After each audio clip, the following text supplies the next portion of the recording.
Chapter 25. When Lucas uttered those words, at that moment, complete silence fell. At that time, Lucas recalled a line of lyrics. I'm most afraid of the sudden silence in the air. For people, 2 by 2, holding hands, looking at each other, each with a different expression.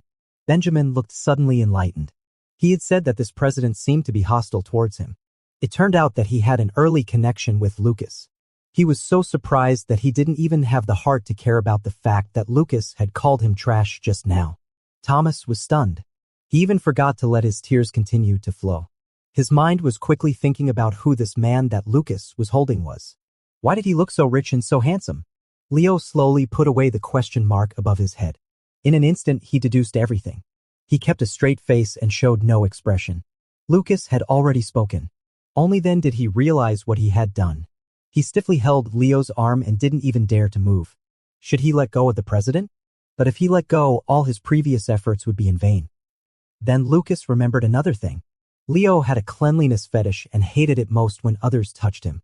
He mechanically twisted his neck and lowered his eyes to look at the place where the two of them were in contact. His hand was passing through Leo's arm and firmly grasping Leo's clothes. He could feel the strong muscles under his palm. Lucas silently calculated the price of Leo's suit. It's been a year of hard work in vain. Strangely enough, the president didn't push him away. Lucas looked up. Just then, Leo turned his head. Their eyes met. Lucas read the following message from Leo's cold and icy gaze. You're dead.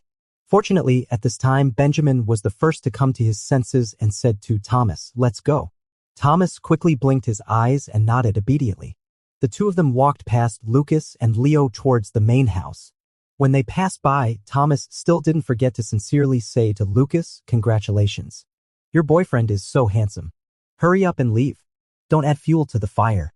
Thomas and Benjamin gradually walked away along the glass corridor while Lucas and Leo still stood there hand in hand. Leo said coldly, can you let go now? Lucas didn't let go immediately. Instead, he looked at Leo pleadingly and said, Mr. Leo, please listen to my explanation. Leo issued an ultimatum, let go. Lucas trembled as he removed his hand. As soon as Leo got rid of him, he immediately turned around and walked back. Lucas was terrified. Benjamin and Thomas had just gone in. Wouldn't Leo bump into them again? But Lucas didn't dare to stop Leo. He could only quickly follow behind. After re-entering the room, Leo first went to find a person at the scene. Lucas didn't know who that person was. He only saw that the person had always accompanied Caleb and seemed to be Mr. Caleb's confidant. That person talked with Leo for a while and quickly found the security guards at the banquet. Lucas watched over Leo from a distance. After a while, there was a small commotion at the edge of the hall. Lucas glanced over and saw that Benjamin and Thomas, who had just entered the main house, were invited out. Lucas didn't care about those things. He turned his head back and nervously stared at Leo. Until the end of the banquet, Leo didn't say a single word to Lucas again. When the banquet was over, Leo strode towards his luxury car and prepared to leave. When Leo opened the car door, Lucas finally mustered up the courage to come forward and said, Mr. Leo, I acted on impulse without thinking. I just wanted to anger those two scumbags. Please don't take what happened tonight to heart. Leo put one hand on the car door, leaned sideways and looked at Lucas, whose head was almost touching the ground, and said mockingly, you used me as a tool? Lucas was so scared that he didn't even dare to breathe. He said nervously, I didn't mean that. Leo didn't want to listen to him. He kept questioning him one after another. You hope to get more involved in the company's affairs in the future? You don't want to be involved in my personal matters? You don't want others to think that you got promoted just because of your looks? Every time Leo said a sentence, Lucas lowered his head a bit more. In the end, he was almost lying on the ground. Leo twitched the corner of his lips and said, what a proud and arrogant person. You're really impressive. After saying that, he got into the car. Seeing that he was about to leave, Lucas made a final struggle. He raised his head desperately and said, Mr. Leo, then please give me the clothes. I'll wash them for you or compensate you. Leo looked at him as if he were a fool. With a wave of his hand, he slammed the car door shut and the car drove away right in front of Lucas. This time, he wouldn't even throw the unwanted trash to him. Lucas stared hopelessly at the car exhaust and choked with sobs in his heart. Your Majesty, please listen to your subject. No, it's your humble official's explanation. But the Emperor didn't hear his inner voice. Lucas could only hail a cab dejectedly and return to the hotel alone. He didn't sleep all night. He could understand the reason why Leo was angry. Such a noble person was used by him as a tool. How could he not be annoyed? In Lucas' heart, Leo was going to marry a Miss Universe in the future. How could he get involved with him? Lucas shed tears silently in his heart. Just when there was a glimmer of hope for a commutation of his sentence, it was snuffed out by him all of a sudden. Will he be greeted with a dismissal notice when he returns to City S?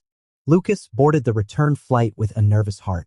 Of course, this time he didn't have the privilege of business class and sat obediently in economy class. Throughout the journey, Leo didn't call on Lucas. He asked other assistants to help him. His colleagues didn't know what had happened and even congratulated Lucas. Mr. Leo didn't ask for you. You can have a good rest. The plane soon arrived in City S. Leo gave all the accompanying staff half a day off and told them to go to the company tomorrow. Lucas originally wanted to work overtime to show his loyalty, but he was really exhausted and couldn't resist the temptation to go home. It had only been a little over a week since he left, but Lucas felt as if he had passed through another world. He packed up his luggage and put the dirty clothes into the washing machine. Suddenly, he saw a black overcoat in the suitcase and Lucas froze. He took out the overcoat. The fabric was stiff yet soft, and there was still a faint fragrance lingering on it. Lucas recalled how Leo looked in this coat. He had to admit that the president had a strong presence, was tall and handsome, and really looked like a mafia boss in it. It was a pity that he would never see that again.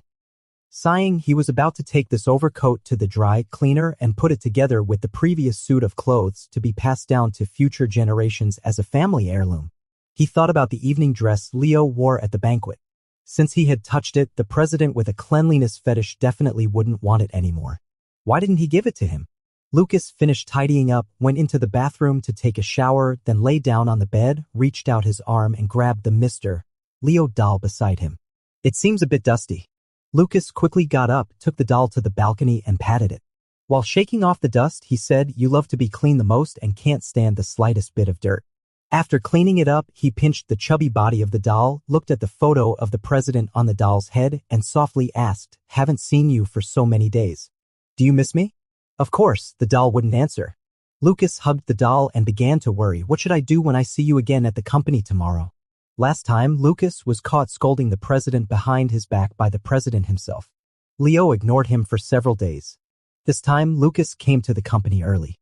First, he tidied up the inside and outside to make sure it was clean and tidy, then quietly waited for the president to come to work. Leo came to the company at his usual time. As soon as he walked through the glass door, he saw Lucas' eyes light up instantly. "Good morning, Mr. Leo. Lucas stood up and said respectfully. Leo ignored him and just said, "There will be a meeting later. Get prepared." Lucas was so touched that he almost cried when he got a response. He said loudly, "Okay, Mr. Leo. Leo frowned, quickened his pace in disgust, and walked into the office. Lucas temporarily breathed a sigh of relief and prepared the meeting room according to Leo's request. The first meeting after the president's return to City S still centered around the import of raw materials and the movements of Shirexien, and incidentally put forward the plan for next year in a way that connected the past and the future. Sushiong Automobile announced that they are going to produce new energy vehicles. They must finalize the battery cooperation manufacturer. Our first task next year is to win this project. Leo assigned tasks to the executives present. Someone said, "We have the largest market share in the country and a good reputation. Sushiong can't possibly not cooperate with us, right?" Leo looked at that person and said, "What about abroad? Can you guarantee that others won't interfere?" He said seriously, "I have a hunch that someone will cause trouble. We must attach strategic importance to everything and not underestimate the enemy." No matter what others thought in their hearts, they all agreed on the surface. Lucas could understand the psychology of those executives. As the end of the year was approaching, they were facing the inventory of ongoing projects and the settlement of completed projects. Everyone was in a complete mess and no one had the mind to think about the new plan for next year.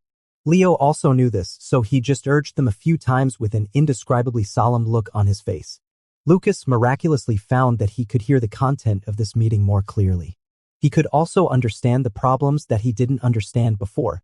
He himself could feel his own progress. It turned out that going on a business trip was so useful. Lucas was secretly happy in his heart. After the meeting ended, Leo returned to his office. Lucas brewed a cup of tea for him and handed it to his hand. The curling heat separated the two of them. Lucas asked softly, "Mr. Leo, do you have any other instructions?" Leo took a sip of tea, looked up at him and said yes. Leo put down the teacup, sat in the chair, looked deeply at Lucas and said calmly, let's settle the accounts. Didn't you say yourself that you wanted to get more involved in the company's affairs? Lucas could only nod.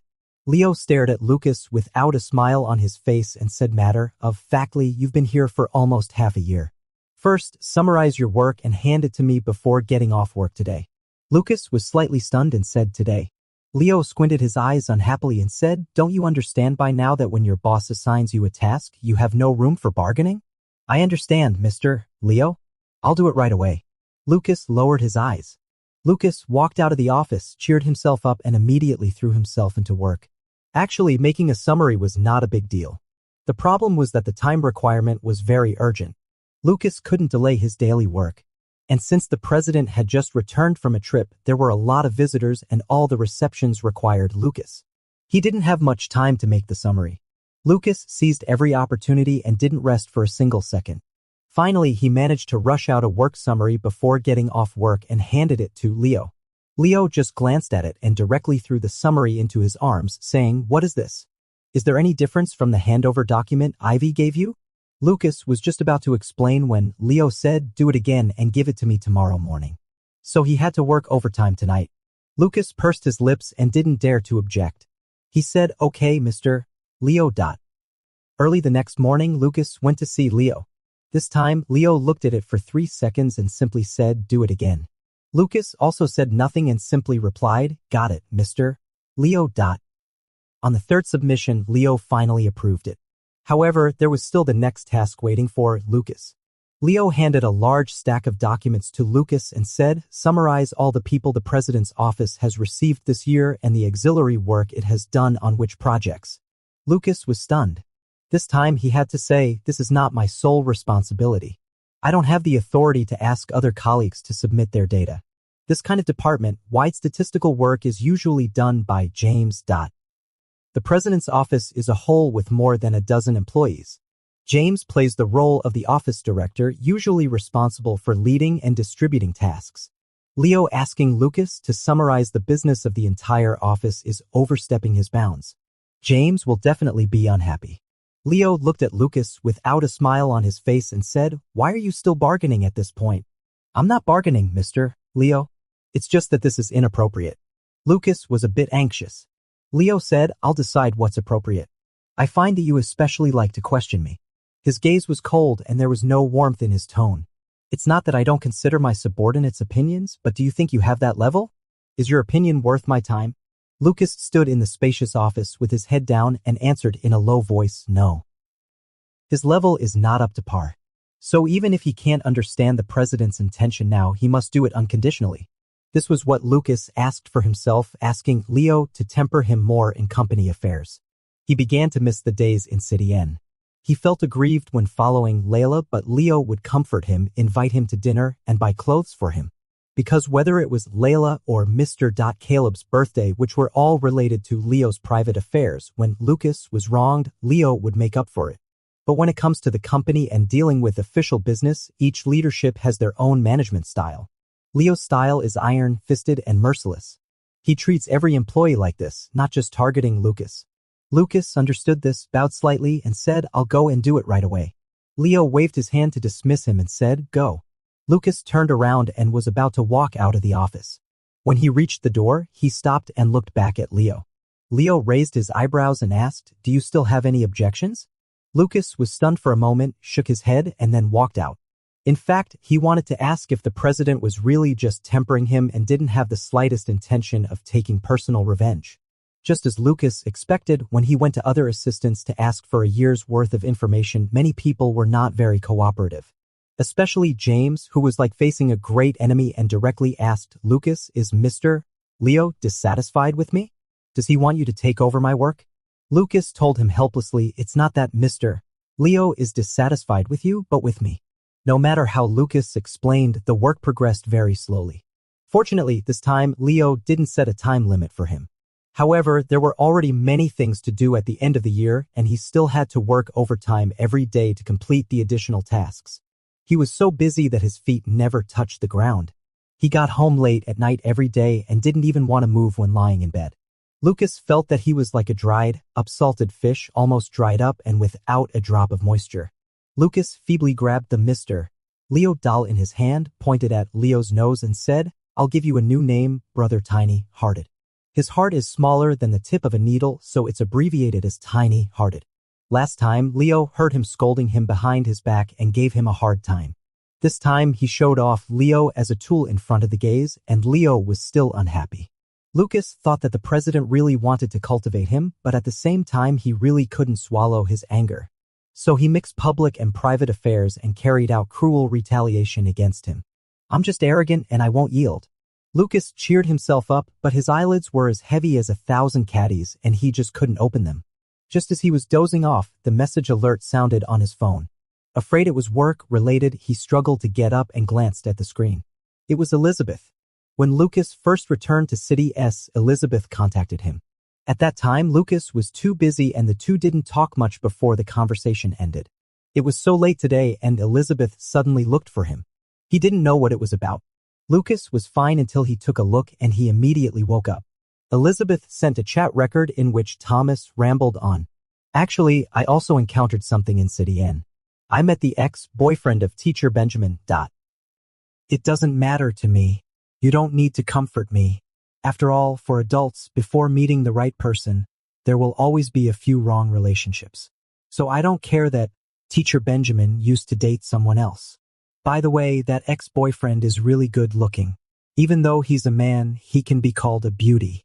It's a pity that the beauty has too high requirements and doesn't take a fancy to our teacher Benjamin, who is devoted to academics. Instead, he threw himself into the arms of a big boss. We were all stunned when we met him at that time. He hugged that big boss tightly and even scolded us. I felt so sorry for teacher Benjamin. Teacher Benjamin didn't argue with him and just pulled me away in a hurry.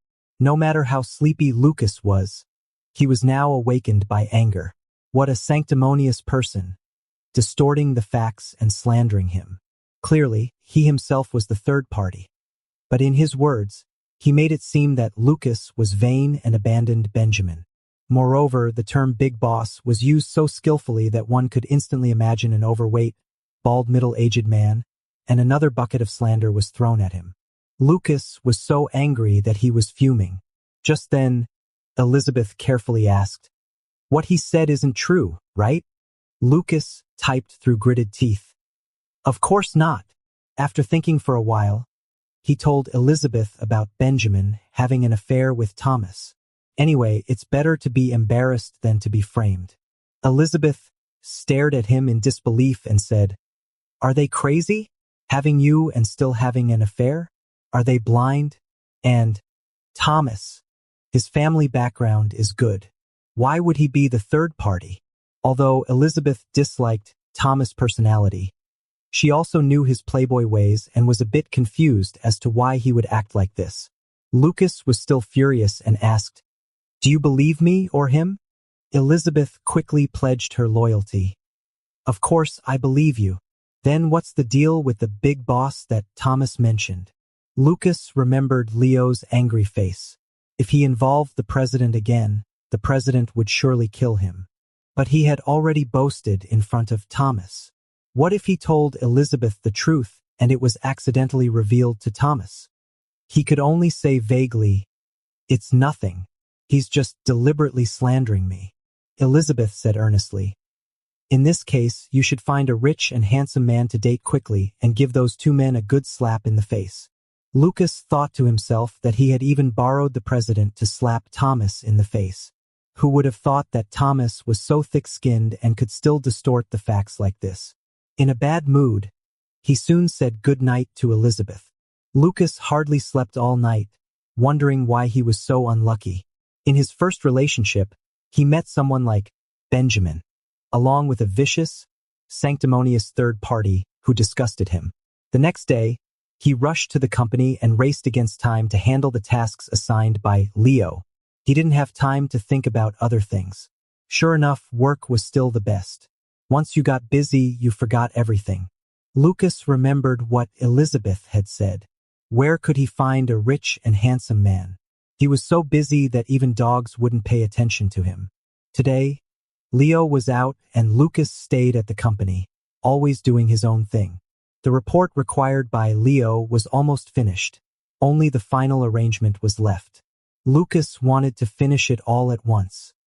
He sat at his desk from day to night. The last colleague who was working overtime was about to leave and greeted Lucas. "Secretary Lucas, aren't you leaving yet?" Lucas looked up and said with a smile, "It'll be done soon. I'll leave later." That colleague could only say, "Don't work too hard. Goodbye." Lucas said goodbye to his colleague and reached out to rub his neck. He didn't sleep well last night. Staying up until now, his eyes were blurred. But the report was almost finished. He was not willing to go back and leave it for tomorrow. Thinking that he could hand the result of his hard work for several days to Leo early tomorrow morning, Lucas was full of motivation. What's love? What are those two gay men? Lucas declared that at this moment, work was his lover. He bent down again and stared at the computer to start working. Anyway, if it was too late, he could just stay overnight at the company. He had slept at the company before.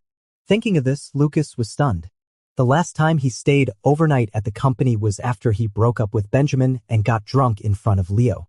Leo was kind-hearted and let him sleep in the lounge of the president's office. By the way, when he was dead drunk at that time, how did he get moved to the lounge?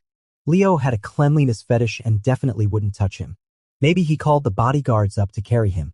Lucas imagined the scene of being carried into the lounge by several strong men, and his face immediately turned red.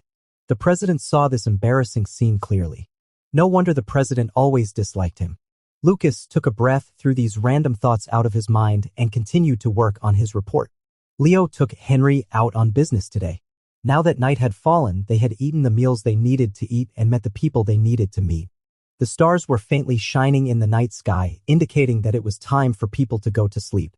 Leo didn't rush back but sat in the car for a short rest. The car door was not closed.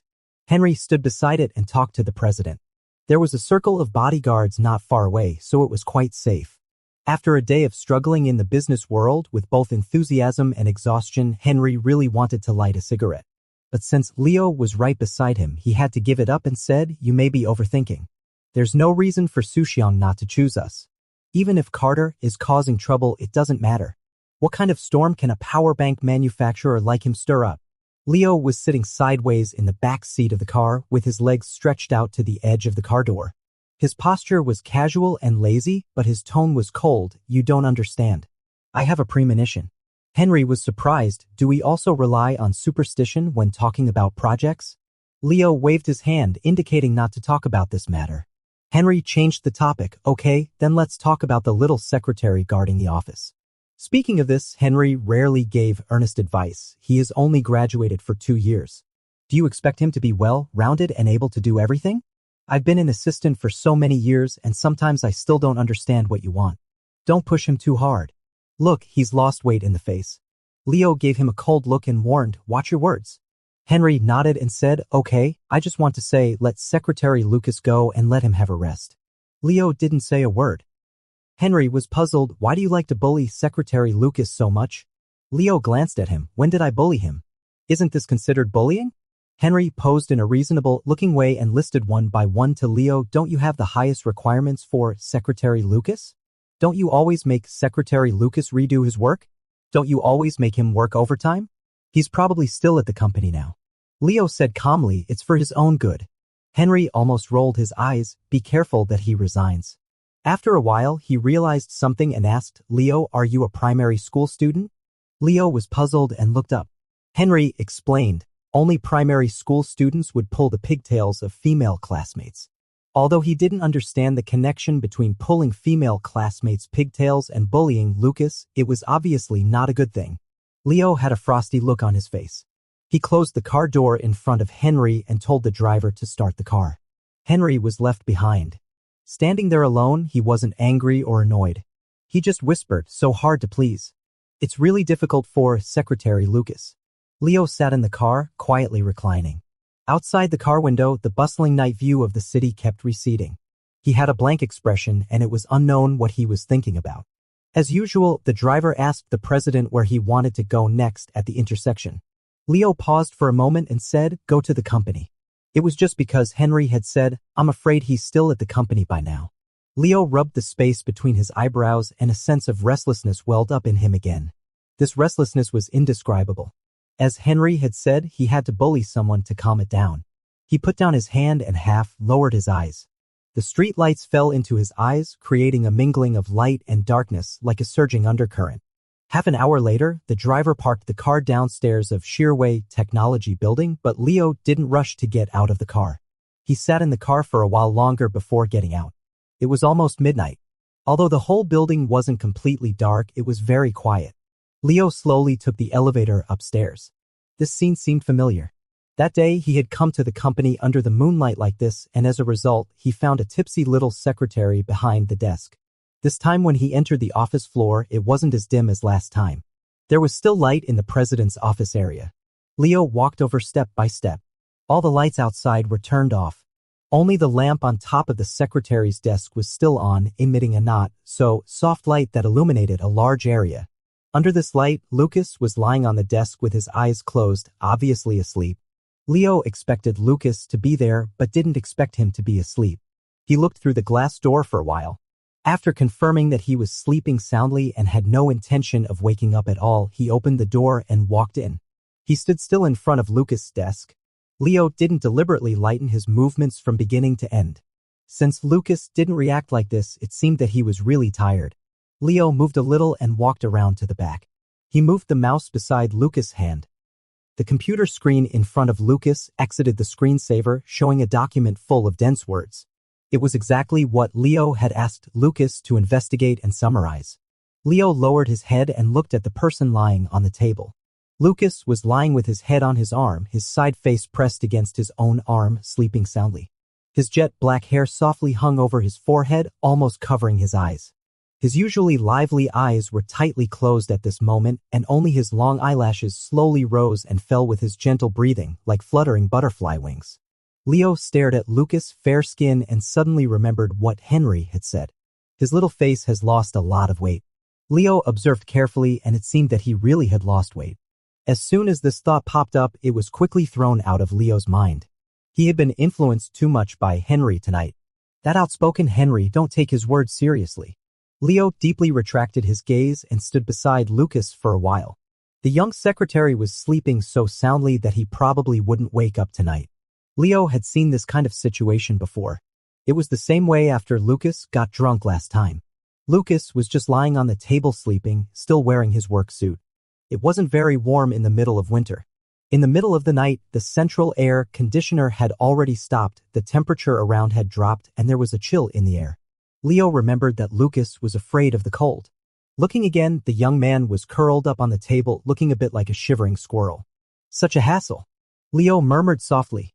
He began to recall what he had done last time, then stepped into the office and took out a blanket from the lounge.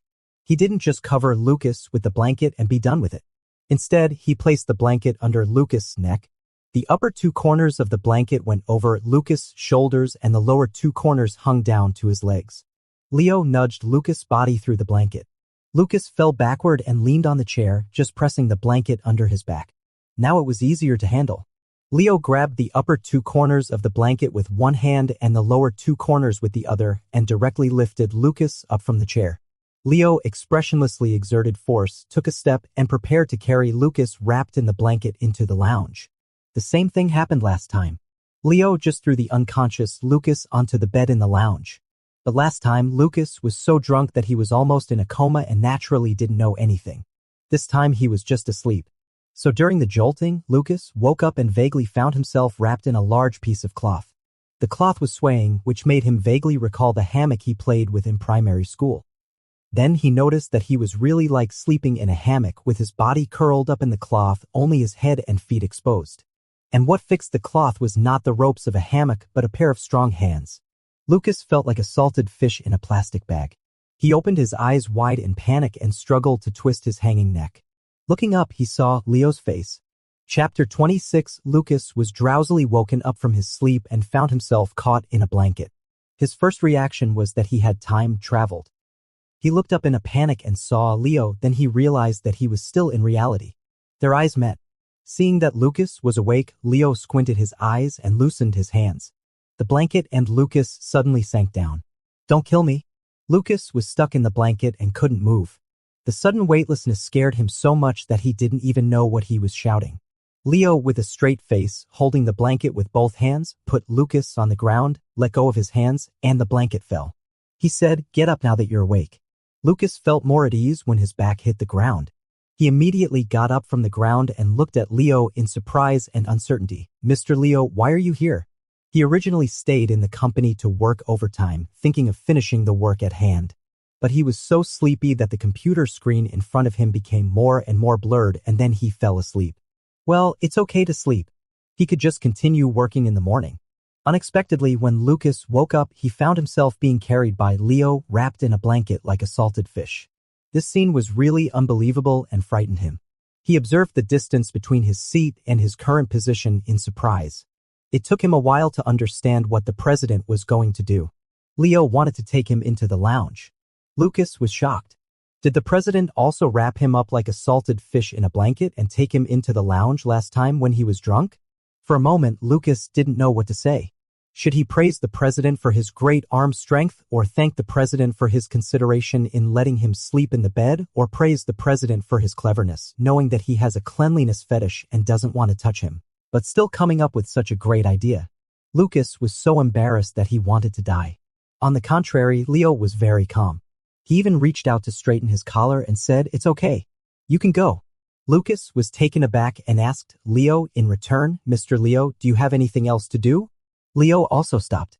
He originally just wanted to see if the junior secretary was still in the company. Now that he was in an awkward situation, he could only say, "I'll stay a little longer." Since the president wasn't leaving so late, Lucas didn't dare to leave either. He said, "Then I'll stay too." He pointed at the computer and said, "I'm almost done." Leo knew that he was working on the task he had assigned. Anyway, now that everyone was sober and no one was leaving, he said, "Bring it to me when you're done." "Okay, Mr. Leo." Half an hour later, Lucas walked into Leo's office with the printed report in his hand. It was already past 12 o'clock. The night was thick, but the president's office was brightly lit, making the world outside the window appear even darker. Leo was sitting there, carefully looking through the report. After staying by the president's side for a long time, one could tell the president's attitude. For example, the summary he had submitted before was very much looked down upon by the president, who didn't want to look at it more. But for this report in front of him, Leo attached great importance to it. While looking, Leo asked questions. "When you went to see James, what did he say to you?" This James was the one who played the role of the office director. Lucas didn't answer right away. Leo took a moment to look up at Lucas and ordered him, "Tell the truth." Lucas could only say, "James complained to me that the work was very hard and there were a lot of things to do." Leo asked again, "Did he cooperate with you?" Lucas replied, "It can only be said that he didn't object." Leo understood. He lowered his head and looked at the paper, then continued to ask some questions, most of which were related to the assistants in the president's office. Leo spent a relatively long time reading this report. Lucas was a bit nervous, thinking he was going to nitpick again. As a result, Leo commented, "It seems that the assistants also have preferences when handling projects." Lucas was startled. People are like this. They will take more care of things related to themselves. Some project leaders have greased the wheels, some projects have relatively high profits, and some projects come from their original departments. Although the assistants don't have the power to interfere with decisions, they can be biased when transmitting documents and collecting materials. From these biases, a complex network of relationships can be seen. Lucas remembered the incident in the administrative department before. At that time, the president started with small problems, tore a hole, and disbanded the entire department. Now Leo asked him to collect these materials. Lucas frowned and looked hesitant. Leo noticed the change in his expression and said, "Just say what you want to say." Lucas gritted his teeth and asked, "Mr. Leo, do you have any opinions about the president's office? Do you want to restructure the president's office? There are more than a dozen assistants in the president's office. Although they come from various channels and some are even company veterans, restructuring a president's office won't be more difficult than disbanding the administrative department." After hearing what he said, Leo actually twitched the corner of his mouth. Lucas didn't understand what this meant and blinked. Leo said, "I have my own arrangements." Still don't understand. The president's thoughts are too hard to guess. Maybe to make up for wrapping the salted fish in the blanket just now, Leo rarely opened his mouth to explain. It's a kind of preparation for a rainy day. Anyway, this report is useful. You did a good job. Lucas opened his eyes wide. The president actually praised him. He couldn't help but look out of the window to see if the sun would rise in the west this morning. Leo said mockingly, "Can you tell which side is the west?" It's still more familiar with such a president. Leo took Lucas's report and said, "All right, this matter is over for now. There will be times when I'll need you in the future. From now until the end of the year, help Ivy with the annual company dinner." The company's annual dinner is usually in charge of the HR department. This year is a major year as it's a year ending with 5 and Shearway Technologies' revenue has reached a new high. Naturally, the year-end event will be more grandly prepared. Ivy, the new HR supervisor, attaches great importance to the annual dinner. Lucas nodded to show his understanding. "I got it, Mr. Leo. I'll assist Ivy. By the time the arrangements were made, it was already past 2 o'clock. This time was a bit awkward. It wasn't late enough for an all-nighter, but if he went home now, he'd have to come back to work in just a few hours. Lucas had planned to stay overnight at the company before, but now that Leo was here, it was inappropriate for him to stay. So he said to Leo, "Mr. Leo, if there's nothing else, I'll go back first." Leo asked, "How will you get back?" Lucas answered honestly, "I'll call a car." Leo looked at him, then raised his hand and pointed to the lounge next to them. "Don't go back. Sleep there." Lucas was startled. Remembering the scary scene just now, he wondered if the president still wasn't satisfied and wanted to put him in a plastic bag like a dried fish. Leo obviously thought of the same thing too. He frowned and said unhappily, "Not willing." Lucas quickly said, "Thank you for your concern, Mr. Leo. I'd better not dirty your lounge." Leo said that blanket was taken from the lounge, meaning that the things inside have already been dirtied by you. Lucas. It's like forced consumption. He asked, "Mr. Leo, what about you? How will you arrange your night?" Come to think of it, even when he was drunk, he had no idea how the president rested. Leo began to get a bit impatient and said, "Don't worry about me." He emphasized his tone, "I order you to go to the lounge and sleep. I still have things to do. Go quickly and don't bother me." Lucas thought that he could disobey an unreasonable order, but he didn't have the guts to go against the president. So he came up with another idea. "How about I make a makeshift bed on the floor with the blanket and you sleep on the bed?" Leo looked at him again with that look as if he were looking at a dead man. Lucas touched his nose. The president has such a serious cleanliness fetish that it's already quite difficult for him to give up the lounge. How could he possibly stay in the same room with someone else? At this time, Leo stood up from the chair and rolled up his sleeves expressionlessly. Lucas took a step back and asked warily, "Mr. Leo, what are you going to do?" Leo forced a smile and said, "Since you're not willing, I have no choice but to continue what I was doing just now and carry you in." Frightened, Lucas shouted, "Then thank you, Mr. Leo." After saying that, he voluntarily ran into the lounge next to him. "It's just the president's bed. It's not like I haven't slept in it before." Seeing him hide in the room, Leo let out a sneer and sat down again. In the lounge, Lucas picked up the blanket, shook it, and put it aside. He was meticulous and knew that the president would definitely dislike things that had fallen on the ground. The lounge was equipped with a bathroom. After Lucas finished washing up, he obediently got into bed. Familiarity breeds ease. Anyway, he had slept in it once. He didn't have any discomfort with the bed at all. Instead, he found it quite comfortable. It was even softer than his own bed at home, and the quilt was like a cloud. As expected of the president's things, even the rarely used bed was furnished with high-quality items. Moreover, there was a faint fragrance lingering all around, exactly the same as the one on Leo. It somehow made people feel at ease. In those novels, the president's lounge is often used to shelter a lover. The president deals with official business in the outer office while a charming lover hides inside. Sorry, future Miss Universe and president's wife. I'll take the spot for a while. Lucas didn't sleep well last night after all. He had only lain on the table for a while tonight. By now he was so sleepy that he quickly closed his eyes. He turned off the light and was drowsy in the darkness, but he was still vaguely wondering what the president outside the door was doing. After a while, the door was gently pushed open, making a creaking sound, hoarse and ethereal in the night. Lucas half opened his eyes hazily and mumbled, "Mr. Leo." Leo stood at the door, blocking the light behind him and outlining a tall shadow. Still awake. Leo's voice lacked some of its usual coldness and took on a warmth in the gentle night. Lucas tucked his neck in, rubbed his nose against the quilt, and mumbled, almost asleep.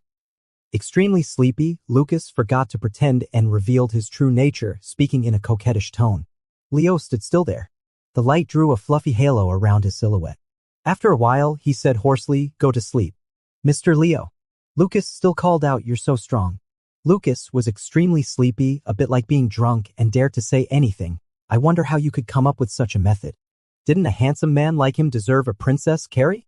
After all, he didn't dare to say everything. Lucas fell silent. Leo followed the faint light and saw Lucas wrapped tightly in the quilt with only half of his delicate face exposed. His eyes were half open, glistening with a moist light. Leo was rarely in a peaceful state of mind. At this time, he heard Lucas' voice faintly coming from under the quilt. He asked, "Is this giving a sweet after a slap?" Clearly, he had deliberately tortured him before, but today he was so magnanimous and even showed concern for his subordinate by giving up the bed for him to sleep in. Leo said, "If I say yes, would you take the sweet?" Lucas didn't say a word.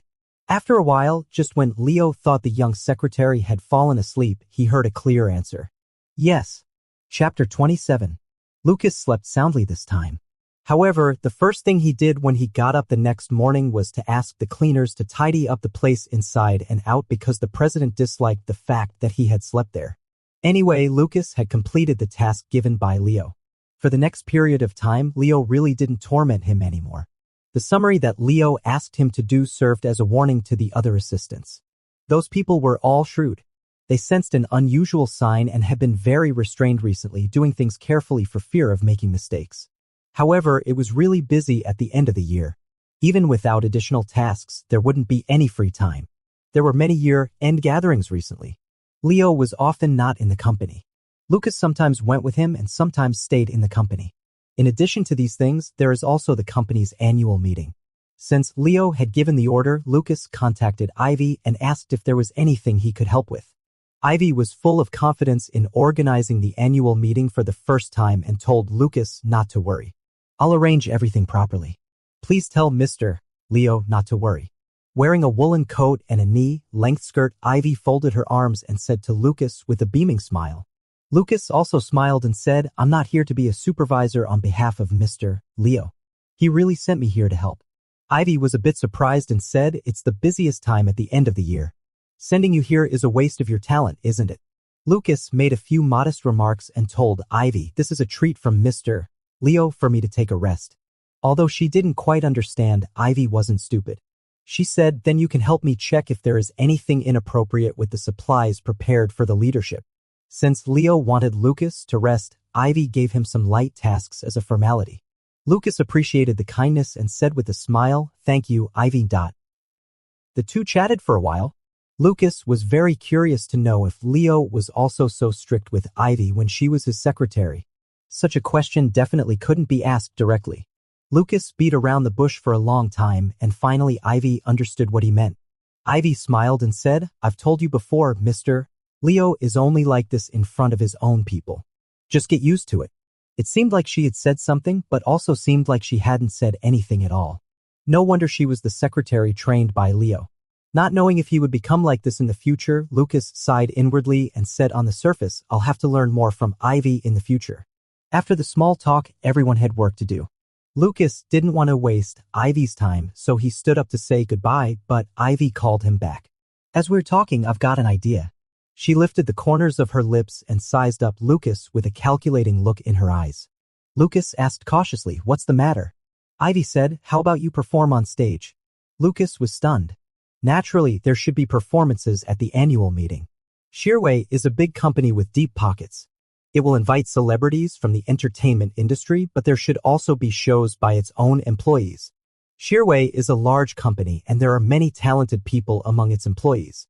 The annual meeting performances every year are no worse than those of professionals.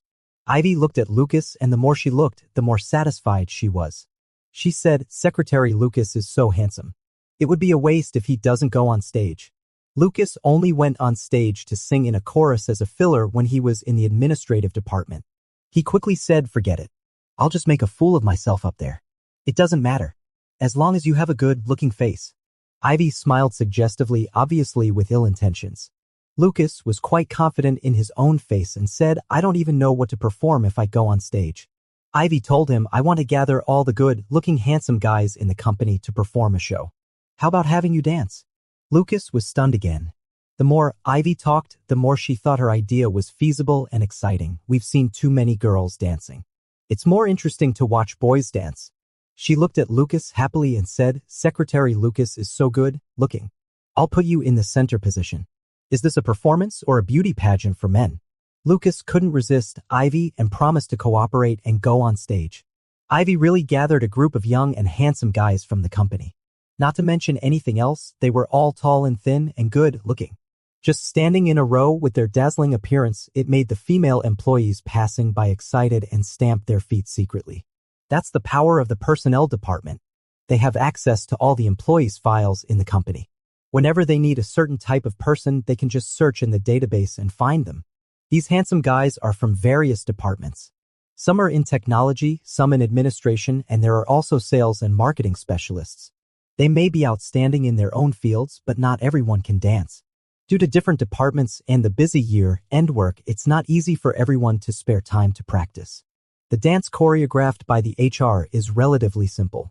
You just need to raise your hands and move your feet to do a few actions. Even so, when these handsome guys danced together, it was still a terrible sight. The handsome guys were in a complete mess, and the little HR sisters beside them laughed even more happily. It seemed that the show would have a good effect. Lucas was really arranged in the middle of the line. Following the group to kick their legs and pat their shoulders, it was like doing radio calisthenics, and he felt like there was no point in living. Fortunately, most of the practice was done privately, and there weren't many group rehearsals. He didn't have to force himself to dance awkwardly every time. However, just thinking about the public humiliation at the annual meeting made Lucas shudder. Will the president laugh at him in his heart when he sees it then? No, with Mr. Leo's personality, he definitely won't laugh at him privately. Instead, he'll blatantly mock. Even a salted fish on the chopping block can flop around a bit. You're not a salted fish, you're a dead fish. Well, it's the end of the year. As long as everyone is happy. Lucas has had a bit of a breather at work recently, so he has the time to care about what's going on with Thomas. He actively asked Elizabeth if Thomas had caused any trouble. Elizabeth replied, "For now, there's nothing else. He just mentions you when showing off his affection, saying that you're such an ambitious man and only a blind person would leave you to find some rich old man." Actually, there were even more unpleasant things that Elizabeth didn't relay. The people in the group all curry favor with Thomas. There are things that Thomas can't say himself, but those people will say them on his behalf. They not only said that teacher Benjamin's ex-boyfriend was blind, but also wickedly speculated that the so-called big boss must be an old, bald, and greasy man. Thomas neither affirmed nor denied their remarks, so those people said even more outrageous things. That old man definitely can't satisfy that promiscuous man. That promiscuous man must be regretting it in his heart. Maybe he's already cheated on him. Then there were a bunch of laughing emojis. Every time Lucas is mentioned in the group, it's always this kind of atmosphere. Elizabeth can't clarify things for Lucas and is really angry in private. Lucas really has no connection with Thomas's circle and can't control what they say in the group. Once he has the opportunity to expose Benjamin in the future, the problem with Thomas will naturally be solved. I'm telling you, you still have to find a tall, handsome, and rich boyfriend quickly and bring him in front of Thomas. Then he'll behave. Elizabeth couldn't help but mention this for the third time. Lucas thought to himself that he had already done so and even paid the price of being scolded by the president, but Thomas could still keep spreading rumors. "You've been busy running around for me. I really have to thank you." Lucas didn't take up Elizabeth's topic but just said, "Let me treat you to a meal. When are you free?" Elizabeth wasn't distracted by his words. "I'm serious. I have some resources here. Let me introduce someone to you." Elizabeth works as an agent in the art world, and there are many rich people in that circle. She's definitely not joking about the introduction. But Lucas thanked her for her kindness. "Forget it. I only have work on my mind now. Making money on my own is more important than anything else." Elizabeth rambled on a bit more. After Lucas politely declined, he said, "I'm also serious about treating you to a meal. Let's set a time, old classmate. Let's catch up in person." Only then did Elizabeth give up being a matchmaker, and the two of them set a time. On the afternoon of that day, Lucas was in a good mood. Even Leo noticed and asked, "What's making you so happy?"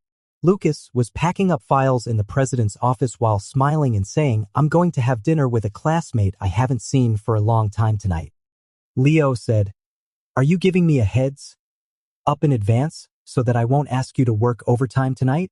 Lucas felt wronged and said, "I didn't mean that. I'm just answering because you asked." He had double-checked today's schedule. If the president insisted on keeping him tonight, he had no choice. Leo glanced at him and asked, "Is it a male or a female?" Lucas was stunned for a moment before understanding what Leo was asking and replied, "It's a female." After hearing the answer, Leo lowered his head and continued to read the files. After a while, he asked again, "How's it going with Ivy?" Lucas replied, "If you're asking about the annual party, everything is going smoothly. Ivy is reliable in her work." Leo was a bit puzzled and said, "You've been going to the HR department from time to time recently. Isn't it for the annual party?" Lucas paused for a moment and finally confessed honestly, "It's for the annual party, but I'm going there to rehearse a program." Leo looked up. He sized Lucas up and down and asked, "What kind of program?" Lucas lowered his voice and replied vaguely, "Dancing." Leo heard it even with such a low voice. He tapped on the desktop and continued to ask, "What kind of dance?" The voice was even smaller, "Pop dance." Leo raised his eyebrows. After a moment, he commented, "Very good. I'm looking forward to it." In the president's mind, his dancing must be as clumsy as a monkey stepping on a banana peel. Lucas seriously finished what he was doing and said to Leo, "Mr. Leo, if there's nothing else, I'll leave." Leo waved him off and said, "Just go off work later and go have dinner with your classmate." Lucas smiled and said, "Okay, Mr. Leo." "Thank you, Mr. Leo." Maybe thinking of the monkey stepping on a banana peel, Leo was in a better mood than usual today and chatted a bit more. "Where are you planning to have dinner?" "It's the Lulong restaurant where we had the office party last time. I think it's good, so I've made a reservation there." Leo nodded. It was just a casual question, and he waved Lucas off.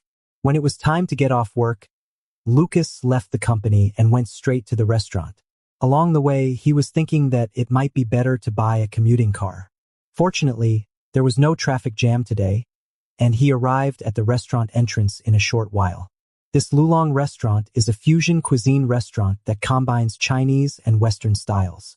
It has a trendy decoration and is very popular among young people. It's also considered an internet-famous restaurant. However, the prices at Lulong are on the high side, which has discouraged many people. But it also ensures a good dining atmosphere. When Lucas arrived at the restaurant, he originally wanted to go straight in. But then he saw a man holding a bunch of flowers at the entrance and couldn't help but take a few extra looks. The man was holding the flowers and looking around, obviously waiting for someone. Lucas thought it was really rare to see someone with such old-fashioned ways these days. As he was thinking this, he accidentally made eye contact with the man. The man was stunned when he saw Lucas and tentatively asked, "Are you Mr. Yi?" Lucas was also stunned. Chapter 28. Major revision. Recommended to reread. Lucas looked at the man suspiciously and asked, "May I ask who you are?" By saying this, it was like admitting his identity. The man let out a sigh of relief and said, "My name is Andrew. I'm a friend of Elizabeth's. She asked me to come here and said she wanted to introduce us to each other." Elizabeth still hadn't given up on being a matchmaker, and she even did it without asking first. Lucas said helplessly, "She didn't tell me about this." Andrew didn't expect this and said, "Oh, I'm really being presumptuous." He looked at Lucas and smiled. "But it's also a kind of fate. How about making friends?" Lucas didn't answer but just asked, "How did you recognize me?" Andrew smiled and said, "She showed me your photo. At that time, I thought it was over, retouched. But I didn't expect you to be really that good, looking in person." Lucas didn't know whether he should blame Elizabeth for privately showing his photo to someone or complain that this guy was too straightforward and said everything. Lucas didn't want to show his emotions and asked, "Then where is Elizabeth?" Andrew shook his head, indicating that he didn't know. Just then, Lucas received a message from Elizabeth.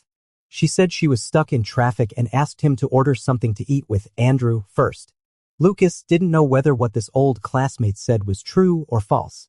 Maybe she deliberately came late to let them get along. Elizabeth then sent a brief introduction of Andrew, which was probably that he was a young and talented man and very outstanding. Lucas didn't read it carefully. He put away his phone annoyedly and wanted to discuss with Andrew whether they should just call it off. As a result, when he looked up, he saw the bouquet of flowers in front of him. "This is for you." Andrew smiled and handed the flowers to Lucas. The carnations and forget-me-nots were fresh and beautiful, but a bit out of place. Lucas felt so helpless. People of his mother's generation wouldn't do this on the first meeting. He dodged a bit and made an excuse, saying, "You hold the flowers. I'm a bit allergic to pollen." Andrew was stunned for a moment, took the flowers back, and said with a smile, "Okay then." Andrew had regular features and was dressed in a decent and generous way. He looked like a rich young man. At this time, holding the flowers in his hand, he was quite polite and also very courteous to Lucas. Anyway, the other person was not wrong. It would be too impolite to leave on the spot. Lucas thought for a while and said, "Elizabeth is stuck in traffic. Let's go in first. Wait for Elizabeth to come and then refuse properly." Andrew showed a delighted look, took a step forward, and walked in front of Lucas to pave the way for him in advance. Maybe because he was used to serving the president on weekdays, Lucas felt a bit awkward when someone treated him like this suddenly. After all, he was not a girl and didn't need this kind of treatment. Lucas took a deep breath and followed Andrew into the restaurant. The table was reserved by Lucas in advance. He confirmed the information with the waiter and led Andrew to follow the waiter to the table. Seeing this, Andrew said, "I should have made the reservation." Lucas said patiently, "It was agreed that I would treat Elizabeth to dinner today." Andrew quickly interrupted, "Let me treat." Lucas pursed his lips and didn't argue with him. He knew his advantage in appearance. Since his school days, many people had shown their attentions to him. The two walked to the seats. Lucas said, "Sit down first. Wait for Elizabeth to come before ordering food. Don't start the meal until the third person arrives." Andrew still wanted to say something. Lucas subconsciously avoided it, turned his head, but inadvertently saw the situation of the whole restaurant from the corner of his eye.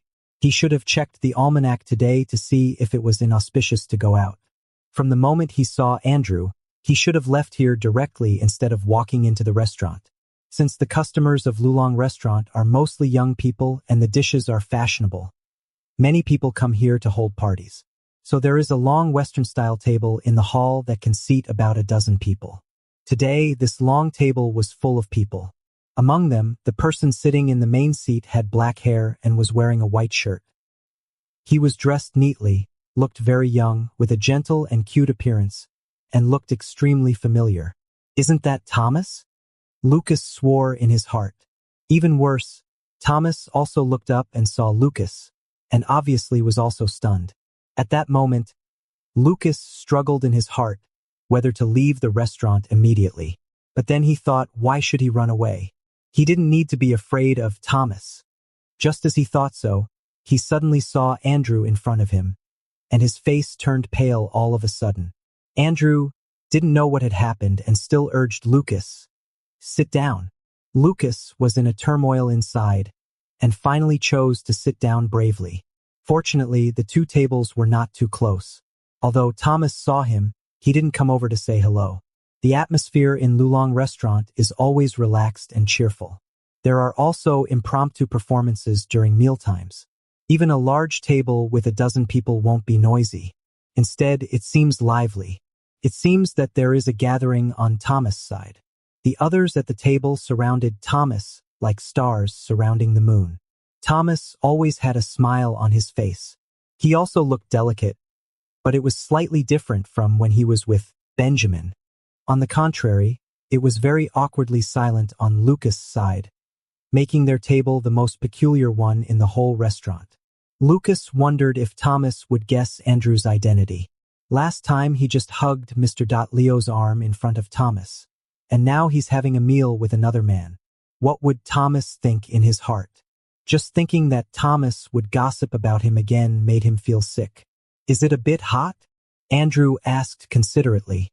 "Would you like to order a drink first?" Lucas shook his head. Andrew put the flowers aside. A bit nervously, he said, "Well, let's have a chat. What are your hobbies?" Lucas. What a question that's essential for a blind date. Seeing that Lucas didn't say a word, Andrew volunteered, "My interest is in art. I really like visiting art exhibitions and sculpture exhibitions." No wonder he knew Elizabeth. But at this moment, when Lucas heard about art, he could only think of Thomas. He really wanted to say to this man who suddenly appeared, "You've got me into big trouble. Let's just go our separate ways." Lucas forgot about someone else when he got nervous. There was an even more outrageous scene waiting for him. At this time, Elizabeth, who had been stuck in traffic for a long time, finally arrived late. Elizabeth wanted to introduce a partner to Lucas, but Lucas refused stubbornly. She saw Thomas showing off his relationship in the group every day and was even more anxious than Lucas. So she made the decision on her own and contacted a rich second generation who often visited art galleries. Andrew often bought paintings, so his family background should be good. Moreover, Elizabeth knew he was gay. She got in touch with him and asked if he was willing to go on a blind date. Andrew wanted to see what the other person looked like, so Elizabeth secretly showed him. Andrew instantly became interested in Lucas, so Elizabeth wanted to take the opportunity of the meal to let the two meet. It wasn't that she wanted to disappear and create an opportunity for the two of them. She really got stuck in traffic. Elizabeth rushed over. When she walked into the restaurant, she saw Lucas and Andrew at a glance and wanted to wave and say hello. Lucas also saw Elizabeth and was immediately stunned. He remembered a question. Did Elizabeth know that Thomas was here? At this time, Elizabeth heard someone calling her, "Yao Yao, over here." She turned her head and met Thomas's half-smiling gaze. "I called you just now, but you didn't answer. Fortunately, you're here." Everyone on Thomas's side were from that small group. They shouted at Elizabeth, "Come here quickly." On one side were Thomas and the group members. On the other side were Lucas and his blind date partner. As a qualified undercover agent, although Elizabeth was confused about what was going on, she quickly made a judgment. She put on a smile and walked step by step towards Thomas's table, greeting them happily. "You've started eating so soon." She retracted her gaze so quickly and changed her attitude so naturally that even the Oscars owe her a little golden statue. Andrew also saw Elizabeth, but she acted as if she didn't recognize them and walked to another table. Andrew was very surprised. Just as he was about to call her to stop, Lucas across from him suddenly reached out and tapped the table forcefully, which startled Andrew. "What's wrong?" Andrew was completely confused. Lucas said in a low voice with a gloomy face, "Don't make a sound." "Oh." Andrew was frightened by Lucas's reaction and obediently shut up.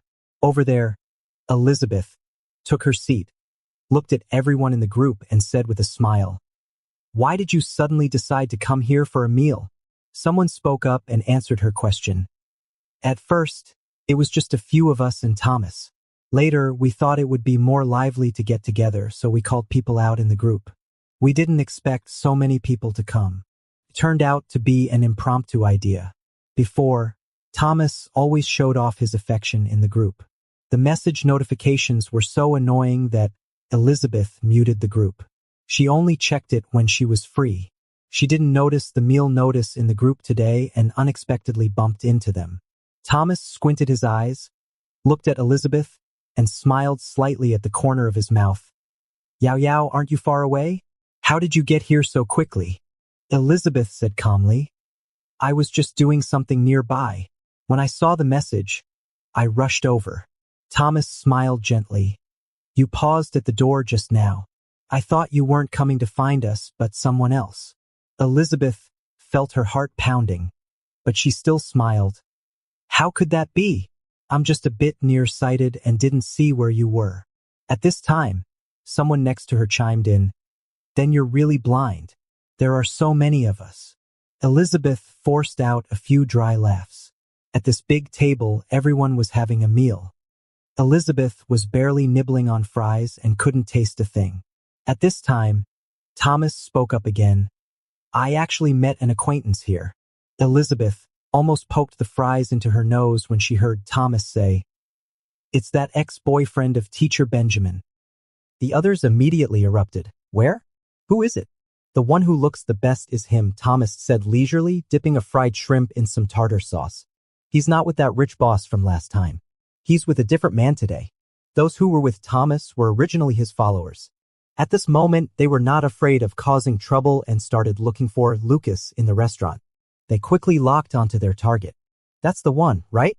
Two men sitting together. Sure enough, he has a vixen's face. Who knows how many people he's cheated on. So slutty.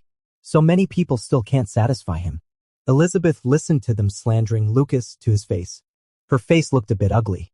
Thomas tapped on the table and said, "There's a girl here. Watch your language." The person next to him smiled and said, "Everyone's used to it. Besides, we're scolding a scumbag." "It's okay." Elizabeth smiled and said, "This isn't very nice, is it? Let's just eat our own food and mind our own business." Thomas sighed and said quietly, "Yaoi is right. It really isn't nice." He threw away the fried shrimp in his hand and gracefully wiped his hands. "Invite him over. Let's bury the hatchet." When Thomas said this, everyone was stunned. They didn't know what he was thinking. Thomas squinted his eyes and smiled faintly. "Go on. Isn't anyone going?" This table usually followed Thomas. Now that he'd spoken, someone took a sip of beer, stood up, and said, "I'll go." After saying that, he walked towards Lucas' table. Since Elizabeth hadn't come over, Lucas was thinking of leaving quickly to avoid getting annoyed. So he said to Andrew, "Let's go to another place." Andrew was stunned. "It's not good to just leave after sitting here for so long without ordering, is it?" Lucas glanced at him. "What's not good about it? Hurry up and go." "But Mr. Wu." Lucas interrupted him again. "Don't waste time. Let's go." Andrew touched his nose. This blind date was good looking, but her temper seemed a bit overbearing. She wasn't his type. At this time, the person at Thomas' table walked over to them, smiling and looking at them, saying, "You haven't ordered yet. Why don't you come and eat with us?" He casually pointed to the biggest table. Lucas looked up and saw Thomas holding a beer glass and raising it to signal to him. Andrew asked curiously, "Are they your friends?" Elizabeth was also there. Lucas looked at the visitor coldly and said, "I'm not familiar with you." "There's no need." The man had a provocative look on his face. "What, are you scared? Did you do something wrong and are afraid this gentleman opposite will find out?" Andrew didn't understand why he was involved and looked extremely confused. Lucas now realized that the visitor had ill intentions. If they didn't have a tough fight today, it seemed that no one would be able to leave the restaurant. He let out a long breath and said to Andrew, "You just sit here quietly. It has nothing to do with you." After saying that, Lucas stood up, blocked in front of the man, and said with a smile, "Who said I'm scared? It's you guys I'm worried about." The man sneered, "You've got guts." Then he took Lucas to their table. Lucas stood in front of the most prominent long table in the restaurant. He didn't sit down, just looked at Thomas. There were about 10 people around the table, both men and women. At this moment, they were either looking at Lucas mockingly or contemptuously. Only Elizabeth had a look of worry in her eyes. Lucas hoped that Elizabeth would stay put. Elizabeth blinked and tightened her grip on the glass. Thomas looked at Lucas tenderly and said, "We meet again." Lucas said calmly, "Yes. I already packed up the trash and gave it to you, but you're still not satisfied. You keep trying to assert your presence. I don't know what you're up to." He looked composed, but his words were very sharp. The people at the table all changed their expressions when they heard him. Thomas wasn't angry. He lowered his eyes, looking sad, and said gently, "I know you're resentful. Teacher Benjamin is such a good person. You can't let go. Just direct all your dissatisfaction at me. Don't harass Teacher Benjamin." Lucas was so angry that he almost laughed. Thomas really took the cake with his innocent act. He said, "I've emphasized again and again that your teacher Benjamin is worthless in my eyes. It's your business if you want to treasure him." After saying this, he didn't want to say another word. The more he talked, the more likely people would think he still couldn't let go of Benjamin.